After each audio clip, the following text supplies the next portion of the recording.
আওয়ামী লীগের বিদায়ের পরে এক সপ্তাহের মধ্যে বলছিলাম এই রিয়েলিটি হলো দেশের প্রতিটা ঘরে একজন আওয়ামী লীগ একজন বিএনপি, বাস্তব রিয়েলিটি তাই, এর বিকল্প নাই।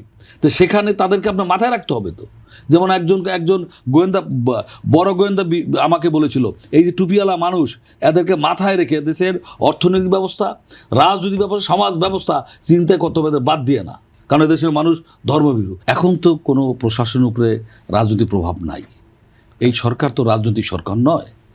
আমি তারপর আপনাকে বলি, কিন্তু তারপরে তো এমন হয় না বিভিন্ন জায়গায় যে এইখানে এই প্রার্থী জিতে যাওয়ার সম্ভাবনা আছে, প্রশাসনের লোকটা ওইদিকেই ঝুঁকছে কিনা। জিতে যাওয়ার সম্ভাবনা আছে, নির্বাচন করে ভোটের ভোটে থাকবেই, এটা তো প্রার্থী জিতে যাওয়ার সম্ভাবনা থাকে এরকম একটা ধারণা হয় না। আপনি যে এই যে ই হয় সম্ভাব্য জরিপ হয়, এই জরিপটা দেখে শুরু করে এই যে আমাদের আমি বলি 91 এরশাদ পতনের স্বৈরাচার এরশাদ পতনের পর আমরা তো এরশাদ বিরুদ্ধে 9 বছর। আমি নিশ্চয়ই আমার প্রশ্নটা আবারও করছি যে সম্ভাব্য জয়ী প্রার্থীর দিকে যদি প্রশাসন আর কি ঝুঁকে পড়ে, সেই নির্বাচনের নিরপেক্ষতা প্রশ্নবিদ্ধ হয় কিনা। সেই প্রশাসন ঝুঁকে পড়ে দায়ীকে আমার মাথার উপর যদি কোনো প্রার্থীর প্রতি ঝুঁকে যায়, এটা দায়ী কি? এখন তো কোনো রাজনৈতিক দল তো ক্ষমতা নাই, তার উপরে প্রভাব ফেলবে কে? আসেন, আপনার অস্ত্র শুধু নির্বাচনের প্রশ্নে নয়, একটা দেশে অবৈধ অস্ত্র সে দেশের নিরাপত্তা, শান্তির শৃঙ্খলা বিঘ্ন ঘটায়। এই অবৈধ অস্ত্র উদ্ধার শুধু নির্বাচনকে কেন্দ্র করে নয়, এইটা অব্যাহত থাকা দরকার। যেহেতু 24 অভ্যুত্থানের পর সরকারি অস্ত্র লুট হয়েছে, এটা তো উদ্বেগের বিষয়। এই 17 মাসে কি করছে? ঘুমাইছেন?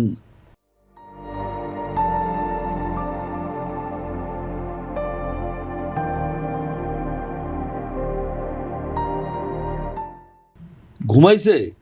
এই অস্ত্র উদ্ধারটা প্রাধান্য দেওয়া উচিত ছিল।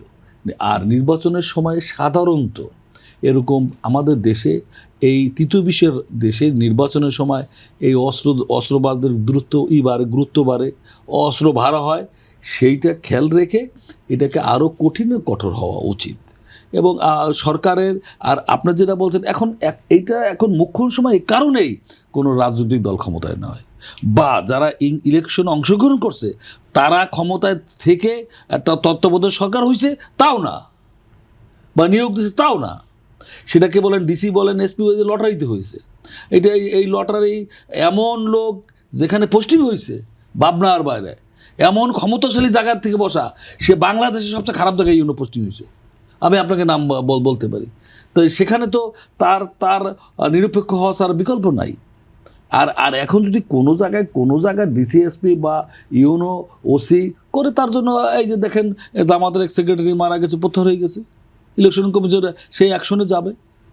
সুষ্ঠু নির্বাচনের প্রশ্ন এবং 24 এই আত্মত্যাগ, অন্ততপক্ষে আমি বলি যারা নিহত হয়েছে, শাহাদাত বরণ করেছেন, পঙ্গুত্ব জীবনযাপন করছেন, কিংবা যারা এখনও চিকিৎসার টাকার অভাবে চিকিৎসা করতে পারতেছে না, তাদের দিক তাকে হলেও অন্তত জনগণ তাদের পছন্দের ব্যক্তিকে যেন একটা ভোটের মাধ্যমে বাছাই করতে পারে, সেই সুযোগটা দেওয়া উচিত। আর যে কথা বলেছেন তরুণ ভোটাররা, এই 35 এবং বিলো, এরা এই 15 বছর ভোট দিতে পারেনি, আর এই উপরে 14 ভোট না অনেকে দেয়নি, তারা ভোট দিচ্ছে, অভিজ্ঞতা আছে। এরা একটা ডিসাইডেড ফ্যাক্টর হবে। এদের চিন্তা চেতনা, তারা তাদের পছন্দের লোককে বাছাই করবে, রাষ্ট্রীয় ক্ষমতায় বসাবে, বাংলাদেশ নতুন বিনির্মাণ করবে। অসুবিধা কোথায়? তাদের তো সুযোগ আছে। এই তরুণরাই সমাজ পরিবর্তন করতে পারে।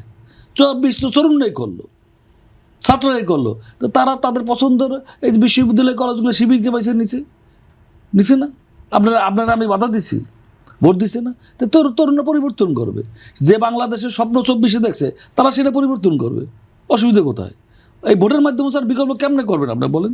না তাদেরকে বলবে তোমরা ক্ষমতায় বসো, 24 এরকম করছো, তোমরা বসে করো। সেই তো সুষ্ঠু ভোটের প্রত্যাশা। এই সুষ্ঠু এইখানে আছেন, এই সুষ্ঠু বসে প্রত্যাশাটা করেন না কেমন বলেন? কে করে না বলেন? কে চায় না সুষ্ঠু?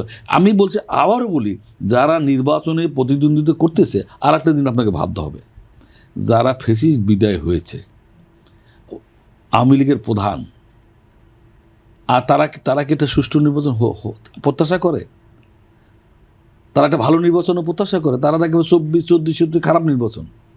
তারা প্রতিনিয়ত এটাকে ব্যাহত করতে না পারলে ভোটারদের তাদের একটা বড় অংশ ভোটার রয়েছে না, এটা অস্বীকার করলাম। আমি আওয়ামী লীগের বিদায়ের পরে 1 সপ্তাহের মধ্যে বলছিলাম এই রিয়েলিটি হলো এদেশের প্রতিটা ঘরে একজন আওয়ামী লীগ, একজন বিএনপি। বাস্তব রিয়েলিটি তাই, এর বিকল্প নাই।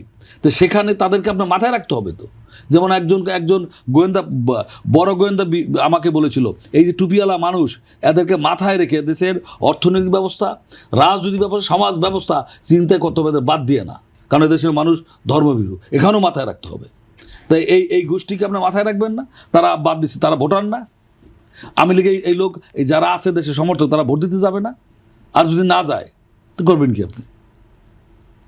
হয়তো তাদের তো একটা ন্যাশনালি একটা ইনস্ট্রাকশন থাকবে